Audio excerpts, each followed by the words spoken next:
Las voces que harán noticia. Pauta de análisis. Estamos de vuelta aquí en Pauta de Análisis. Ya estábamos analizando nosotros, pues, con nuestros panelistas. Son las 8:33 y ya están con nosotros Gonzalo Cordero, abogado y columnista, Carlos Ominami, director de Chile 21. ¿Cómo están? Muy bien, pues aquí, llenos de ánimo. Llenos. Muy bien, buenos días. Está. Gusto Muy saludarlos. buen Jueves, muy buen jueves. Bien para jueves. Vamos a hacer un breve, ojalá breve. Nada de breve. Que estábamos No hablando empiecen con el ministro de Economía respecto de la situación que tiene de Huachipato. No es cualquier situación, Huachipato. Y no solo porque hablamos de 22.000 chilenos y chilenas de trabajadores directos e indirectos que pueden perder su trabajo. Es por lo que simboliza Huachipato como identidad nacional. Entonces, como nuestro querido Carlos Minami fue ministro de Economía, me imagino que tiene una posición respecto de se destraba, no se destraba, el gobierno está entrando tarde. ¿Con China hay Con algo que China hacer? hay algo que hacer, no hay nada que hacer. No se entiende.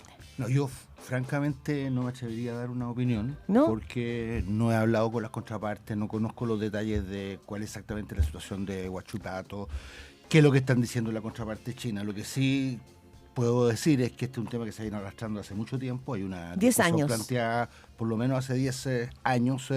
Hay una comisión antidistorsiones que ha tratado de enfrentar el tema. Lo que puede hacer Chile, de acuerdo a las reglas de la OMC, que son muy importantes, es poner sobretasas en aquellos casos en que se compruebe que hay una competencia que es desleal. Eso Claro, es bueno, la ese es el conclusión. tema, La ese es el comisión, tema, ese es la el comisión tema. concluye que sí. Lo Sí. que pasa es que la sobretasa que fija es una sobretasa bastante más baja que lo que la empresa calcula que es ese dumping y con lo que la empresa además dice Claro. podemos sobrevivir, porque si no, no podemos sobrevivir. Y además aplicó tasas diferenciadas.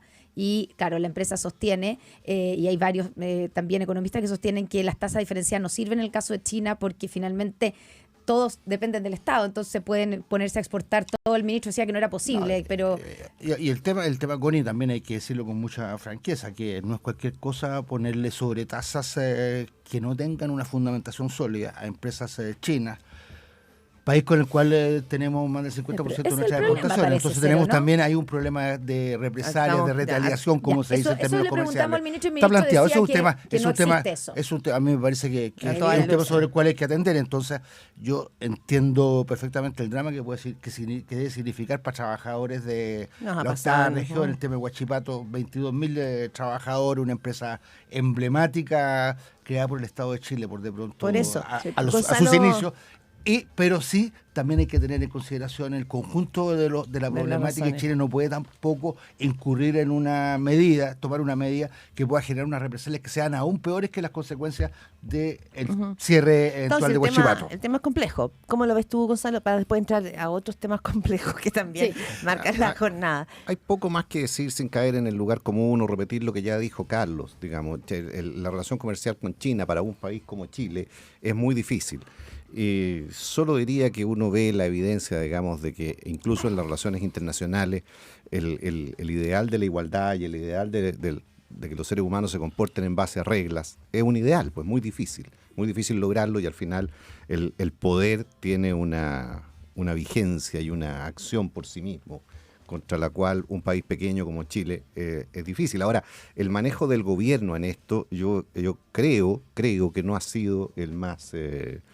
el mejor, no en el sentido de que pueda resolver realmente el problema, no sé si lo puede resolver, pero en términos de aparecer como efectivamente encima del problema y dando explicaciones consistentes y manejándolo de la mejor manera, yo creo que el gobierno no ha estado a la altura. No estaba a la altura. ¿Y el Senado? O sea, primero que nada, los senadores de Los todo. senadores han estado a la altura. Qué bueno, así que claro, eso haciendo el sería- enganche tal cual. Exactamente. Yo antes que conteste Carlos, yo quiero Sí. decir que estoy muy preocupado porque viene con un torpedo. ¿Vienes con torpedo? Bien, está anotando ahí su Estoy idea. anotando Hizo la tarea. para no decir nada impropio, decir las cosas de la manera más precisa posible. Así de delicada está respecto al Senado, a ver, yo Ya. rápidamente así 3-4 puntos. Primero, creo que este es un paso más en el deterioro del sistema político chileno. Segundo, creo que hay un tema aquí viene de fondo. Y es que simplemente se rompió el equilibrio que había en el Senado 25-25 y hubieron dos senadores, la senadora Rincón y el senador Walker, que saltaron la cerca, se pasaron del campo de la centroizquierda, se pasaron al campo de la derecha. ¿Sorpresa eso? ¿Es una sorpresa? No es sorpresa, pero No. creo que ese es el dato básico. Toda esta discusión, esto que plantea la senadora Rincón, que el cupo de Hacienda, la verdad que eso es puro cuento. Ya. ¿Es puro Porque cuento? yo creo que es puro cuento. Yo creo que el tema de fondo O sea, es que querían, sí, ellos el querían tema, provocar hayan tomado el la quiebre decisión, evidentemente hayan tomado la decisión del con de acuerdo. reconfigurar la mayoría. Renovación Nacional muy inteligentemente ya había hecho un llamado a la UDI y a Evópolis y a decir, miren chicos, ustedes hicieron ese pacto en esas condiciones, cambiaron las circunstancias. Conociendo todos esos datos, el PPD podría haber sido, pero el PPD podría haber hecho hagamos una un actuación un nuevo poquito más. pacto. Pero lo último, Claudia, es que yo creo que si se aprobaran las reformas políticas que debieran aprobarse, en el sentido de que si alguien renuncia a su partido, no pierde el cupo, la senadora Rincón y el senador Walker no habrían podido hacer esto porque habrían perdido el cupo. Eso sería lo razonable, porque a mí me pareció muy bien lo que les dijo Juan Chumilla. Están retrocediendo 80 años atrás, cuando la democracia cristiana se independizó del Partido Conservador, se transformó en un partido progresista. Ellos hicieron el camino exactamente a la inversa. Vamos con Gonzalo Cordero también, que hace el punto en esta reyerta del Traicionar, Senado. la derecha traicionó, porque los acusaron de traidores. Claro, por mira, no a haber ver, respetado concretamente a la UDI y a Evópolis, que habían firmado el acuerdo, porque Sí, Renovación sí, Nacional no sí. había firmado el acuerdo. Sí, vamos por... De repente Jaime Guzmán vamos puede por estar parte. un poquito retorciéndose en la tumba, Gonzalo, ¿no? No creo.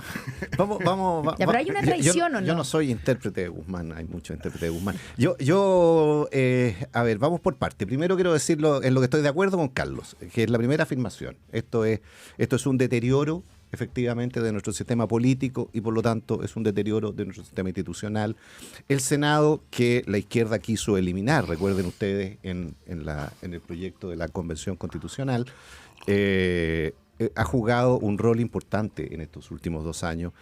Se percibe como una última institución de la política en que hay diálogo, que es más serio, que funciona. O sea, como lo último que funcionaba finalmente, porque la Cámara de Diputados era más impredecible, por decirlo de una manera elegante. Entonces, el deterioro del clima en el Senado es una mala cosa, es una mala noticia y en eso estoy de acuerdo con Carlos absolutamente.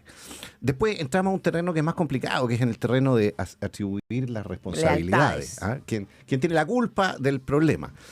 Claro, Carlos usa una terminología que yo creo que es un poquito injusta, porque él dice que la senadora Rincón y el senador Walker de la centroizquierda se pasaron a la derecha. No, yo creo que de la centroizquierda a la centroderecha, al bloque, la centroderecha. No, pero Javier Macaya nos pero, decía una frase, perdona Gonzalo Cordero, decía esta mañana, no es que Jimena Rincón y Matías Walker se hayan ido a la derecha, pero sí se vinieron a la oposición. Sí. Eso Eso decía- Que no necesariamente es lo que mismo. no necesariamente es lo mismo. Pero Ahora, es parecido. Ahora, digamos... Pero si la DC, por ejemplo, la DC no estaba hoy día no estaba en el gobierno. Cierto. Y no es de derecha. Pero no se ha declarado mira. de oposición. No, pero no se han declarado Sí. de gobierno. Es muy Sepamos. DC, ¿no? Ya. Pero mira, el problema, creo yo, ya que entramos un poquito ¿por qué pasa esto, no? Yo creo que al final el oficialismo, para decirlo en buen chileno, quería chichi chancho. O sea, A ver. quería que respecto del acuerdo de la mesa del Senado se respetara como si nada hubiera pasado. Respecto de la integración de la Comisión de Hacienda, no. Ahí se reconociera que la senadora Rincón ya no es oficialista y por lo tanto le dejaba 4 cupos a la oposición en la Comisión de Hacienda. Entonces, donde a mí me conviene, no ha pasado nada. Donde a mí no me conviene, sí pasó y cambiaron las mayorías. Entonces, yo creo que esa pretensión de chichi chancho, yo creo que fue un mal manejo del oficialismo y creo yo del PPD y creo yo del gobierno también, porque estiraron demasiado la cuerda y llegaron a un punto en que ya la leche se había Ahora derramado. estamos hablando, perdona Connie, de un candidato frustrado como Pedro Araya que habló de que esto era una mexicana. Sí. De que había sido, es que esto podemos verlo como frase al pasar, pero son frases que hoy día son frases delicadas cuando tenemos una crisis de seguridad y del narco. Que esto fue una mexicana, porque de lo que culpa el oficialismo a la oposición es que esto estaba cocinado de antes y que finalmente fue una operación política. Y que en el fondo solo aprovecharon eso que dice Gonzalo de que, claro, querían todo, bueno, pero la derecha se aprovechó de eso y lo tenía lo tenía todo preparado. Si esto se escuchó durante el verano, escuchamos Bueno, algunos... perdona, Carlos, un segundo. Y si lo tenían todo preparado, entonces, ¿por qué la izquierda se comportó de una manera que le facilitó esto? O sea, era obvio que porque después de la batalla todos son reconociendo que había una operación política. No estoy reconociendo nada. Estoy diciendo que ese argumento es inconsistente con la forma en que se comportaron. Carlos Minami. No, yo creo que por el lado del oficialismo las cosas se podrían haber hecho mucho mejor. A mí esta cosa de involucrar al gobierno a mí no me gusta. Yo por lo demás siempre peleé. En los 16 años que estuve en el Senado no me gustaba, por ejemplo, que el gobierno se nos metiera en la discusión sobre la constitución de la mesa del Senado. Cosa que tuvimos varias peleas. Pero acá se supone que se metió. De eso, porque me parece, a mí me parece que no debería meterse, entonces no hago ese alegato. Sí creo que el Partido por la Democracia pudo haber hecho las cosas de bastante mejor manera. O sea, haber suspendido la definición de quién iba a ser el líder o la líder del Congreso hasta último minuto, creo que eso facilitó también la operación de la oposición. Pero lo fundamental es lo que hizo la oposición. Y de eso hay pruebas que son evidentes. El llamado de Renovación Nacional. El senador Galilea, que les dijo al senador Macaya, le dijo a los representantes de Evópolis: miren, cambiemos las cosas, tenemos una relación de fuerzas distinta. Y la senadora Rincón y el senador Walker están muy necesitados del apoyo de la derecha, y lo que hicieron fue un arreglo y cambiaron la composición, rompieron el equilibrio 25-25 que había en el Senado. ¿Y eso es legítimo en términos políticos? En virtud del cual Coloma había sido senador hasta el último periodo, y tocaba ahora que fuera alguien del Partido por la Democracia. Eso fue lo que se rompió. ¿Es legítimo eso en términos del juego político o es algo como imperdonable en términos de mantener las lealtades y los acuerdos? Cuando dicen la palabra, nunca había pasado en el Senado que no se respete la palabra. Yo creo que si había un acuerdo, o sea, las cosas se deshacen, y Gonzalo me corregirá, se deshacen de la misma manera como se hacen. Si había un acuerdo, creo que el acuerdo había que respetarlo. Máxime, cuando lo que se produjo fue un cambio en la configuración. En la configuración. Pero el problema de la Comisión de Hacienda entonces no existió. ¿El oficialismo no quería sacar a Jimena Rincón de Hacienda? Expliquemos eso por si alguien no es claro. Que el cupo iba con nombre, eso se decían, iba con el nombre de Jimena Rincón. O sea, ¿cierto? siempre, mira, para los gobiernos, yo conozco bien el tema. Creo que estuve 16 años en el Senado y estuve los 16 años en la Comisión de Hacienda. Creo que y efectivamente para el gobierno es muy importante tener mayoría en la Comisión de Hacienda, porque prácticamente todo pasa por allí. Entonces, si el acuerdo significaba senadora Rincón, demócrata cristiana, miembro de la Comisión de Hacienda, si deja de pertenecer al Partido Demócrata Cristiano, a mí me parece lógico que pierda ese cupo. Ahora, entonces es lógico que se haga el cambio en la integración de la Comisión de Hacienda, porque cambió la composición política, pero no es lógico entonces que cambie la mesa del Senado porque cambió la composición política. Eso es todo lo que yo digo, que ahí hay una contradicción. Ahora, Javier Macaya nos decía temprano, en primera pauta, que él entiende claramente que esta es una discusión del 0,005% de la población. Pero sí pésimo espectáculo frente a la ciudadanía. Pero sí es cierto que esto, para poder traducirlo también a la opinión pública, que tiene una importancia, y tiene una importancia respecto de cómo serán los próximos 2 años respecto de la discusión de las leyes, de los acuerdos que se espera de la política para poder avanzar o no. En ese sentido, ¿cuál es la proyección que viene? ¿No? Pensando es que quiero partir con Gonzalo, que ha hablado un poquito menos, porque lo que pasa, porque lo que pasa es que algunos dicen que lo que puede venir ahora es una oposición obstruccionista que dejaría al gobierno sentado en la banca y sin mucho que mostrar a fin de su gobierno. Ese es el temor que hay en algunos sectores del oficialismo. Mira, es que yo en esto puedo no ser el mejor vocero, porque yo en general creo que al menos las propuestas importantes que tiene el gobierno son malas para el país. Entonces yo quisiera que la oposición las votara en contra. Y yo quisiera que ninguna de esas propuestas se convirtiera en ley. Pacto fiscal, reforma previsional, esas dos que no salieran. Exactamente. Ya, exactamente. O sea, en ese sentido, la configuración del Senado... un acuerdo. No, porque tú, mira, esto creo haberlo dicho antes, cuando hasta el gobierno de Bachelet 1, yo creo que en el país había un consenso bastante amplio respecto de los objetivos. O sea, yo no tengo ninguna duda que el presidente Lagos quería que Chile fuera un país desarrollado, quería que Chile creciera, y quería un montón de objetivos que todos digo, el amplio grupo compartíamos. ¿Ah? Ahora. No. No. Si lo compartíamos entonces. El punto es que muchas veces habían diferencias respecto de la manera de alcanzarlo. respecto de los medios, pero los fines eran compartidos. Ya, aquí no hay Aquí fines no, compartidos. Aquí no. Aquí Ya. no hay comunidad de O fines. sea, en ese sentido, Entonces, para cuando- entender, Gonzalo, en ese sentido, la configuración en la que queda hoy el Senado, ¿te parece que se adecúa bien a esto que tú dices de mejor no avanzar No. en reformas que no tienen un No. punto común? No. Entiendo. Lo que yo quisiera es que la oposición rechazara estas cosas por un tema de convicción intelectual. Entonces, la verdad es que se produzca, yo no tengo claro que porque se produzca esta diferente configuración, la oposición efectivamente va a estar en contra de todo lo que yo quisiera que estuviera en contra. Ya. ¿Ah? Pero yo preferiría que estos proyectos no fueran ley porque los creo malo para el país.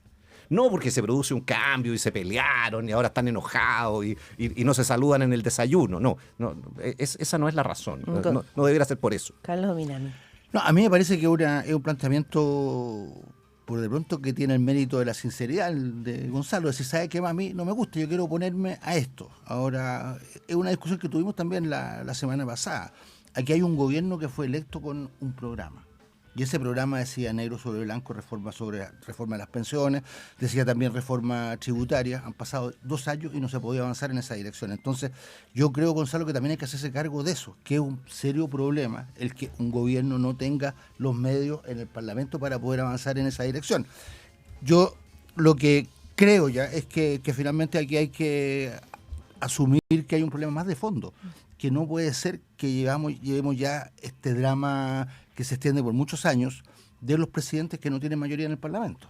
Porque, claro, Gonzalo me dice, nosotros podemos ejercer legítimamente nuestra mayoría en el Congreso, cierto, pero es una mayoría que obstruye, es una mayoría que también pone al país en una condición muy difícil. La puso Gonzalo, por ejemplo, cuando la ministra Tobar los llamó a hacer un acuerdo sobre seguridad y finalmente la derecha se resta a un acuerdo sobre seguridad. Tú me dices, no, hay que oponerse a las cosas a las cuales nosotros creemos que son malas para el país. ¿Cómo va a ser malo para el país un acuerdo por seguridad? ¿Cómo va a ser malo para el país tener un acuerdo básico para que el Estado tenga los medios financieros mínimos para poder, en el marco de la responsabilidad fiscal, desarrollar las políticas que la gente le está pidiendo que desarrolle? Entonces, mi reflexión es esa, ver cómo saquemos algunas conclusiones de esto en materia de reformas políticas que nos permitan evitar que estos problemas sigan repitiéndose hacia adelante. A lo mejor el próximo periodo presidencial a lo mejor va a haber un presidente de derecha y va a tener exactamente el mismo problema. Gonzalo. De hecho lo tuvo, ya que Carlos me interpela, yo no es que le recuerdo aquí que durante el gobierno del presidente Piñera el actual oficialismo se opuso a todos los proyectos de ley en materia de seguridad, absolutamente a todos.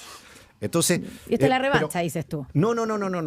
Yo no creo que esto sea, no lo miro así. Yo simplemente estoy defendiendo la legitimidad de que la mayoría, así como democráticamente se elige al presidente, democráticamente se elige al Congreso, y que la mayoría del Congreso también pueda, o cada parlamentario pueda votar de acuerdo a lo que piensa, ¿no?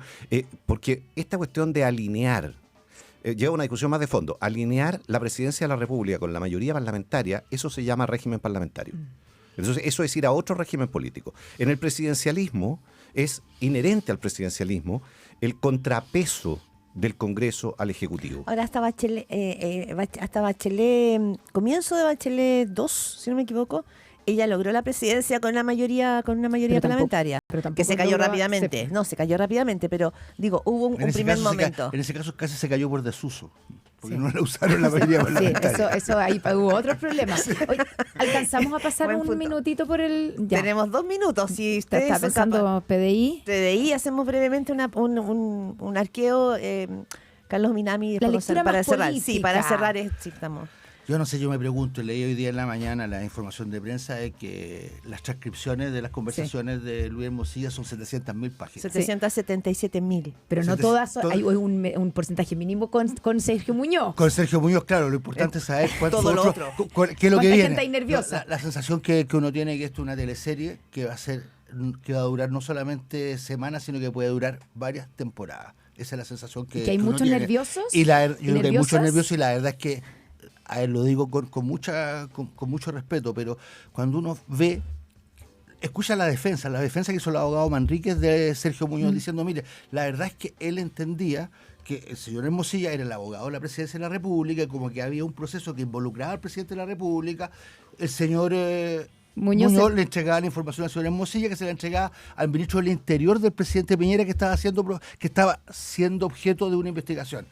La verdad es que eso en Chile no pasa. Yo creo que no pasaba y es propio de una república bananera, no del país que nosotros quisiéramos construir. Gonzalo Cordero.